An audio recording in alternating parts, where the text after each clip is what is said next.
નમસ્કાર, આપ જોઈ રહ્યા છો સ્પાર્ક ટુડે ન્યૂઝ। ઝઘડિયાના પાણીથા નર્મદા કાંઠે સ્નાન કરવા સહેલાણીઓ ઉમટી રહ્યા છે। ગરમીથી ત્રસ્ત બનેલા દક્ષિણ ગુજરાતના પ્રવાસીઓ માટે ઝઘડિયાના પાણીથા નજીકનો નર્મદા કાંઠો નવું ડેસ્ટિનેશન બન્યો છે। શાળાઓમાં ઉનાળુ વેકેશન અને કાળઝાળ ગરમી વચ્ચે ભરૂચ જિલ્લાના ઝઘડિયા તાલુકાના પાણીથા નજીકથી પસાર થતી નર્મદા નદીમાં સ્નાન કરવા લોકોનું કીડિયારું ઉભરાયું। શાળાઓના ઉનાળા વેકેશનની ઉજવણી કરવા અને કાળઝાળ ગરમીથી રાહત મેળવવા લોકોએ ઝઘડિયાના પાણીથા નર્મદા નદીના કાંઠે નર્મદા નદીમાં સ્નાન કરી મજા માણી।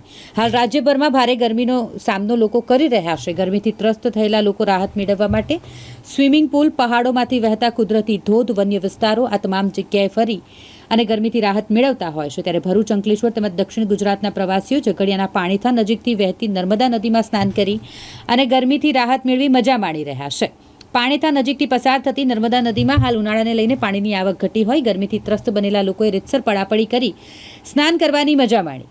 શનિવાર અને રવિવારના રજાના દિવસોમાં લોકો નર્મદા કિનારે ખૂબ જ મોટી સંખ્યામાં પહોંચે છે। કાંઠા વિસ્તારમાં મળતી મકાઈ, પાપડીનો લોટ આ તમામ જે જ્યાફત છે તે માણી આનંદ મેળવી રહ્યા છે। તો આ સ્થળે ઘોડેસવારી તેમજ ઊંટ પર બેસી લોકો મજા લઈ શકે છે। પાણીથા નજીકની નર્મદા નદીના કિનારે ઝઘડિયા તાલુકાના લોકો રાજપારડી, ઉમલ્લા, ઝઘડિયા, ભરૂચ, અંકલેશ્વર તેમજ દક્ષિણ ગુજરાતના લોકો સ્નાન કરવા માટે ઉમટી પડતા હોય છે। નર્મદામાં સ્નાન કરવા માટે આવતા લોકોની સંખ્યા વધુ હોય વાહનોના પાર્કિંગ એરિયામાં પણ વાહનોનો ખડકલો નજરે પડ્યો। આવી સુંદર અને રળિયામણી જગ્યા નર્મદા નદીના કિનારે પ્રવાસન સ્થળ તરીકે વિકસાવવામાં આવે જેથી સ્થાનિક લોકોને રોજગારી તેમજ સહેલાણીઓને વધુ સુવિધા મળે તેમ હોય, જેથી આ જગ્યાને પ્રવાસન સ્થળ તરીકે વિકસાવવામાં આવે તેવી લોકમાંગ ઉઠી છે।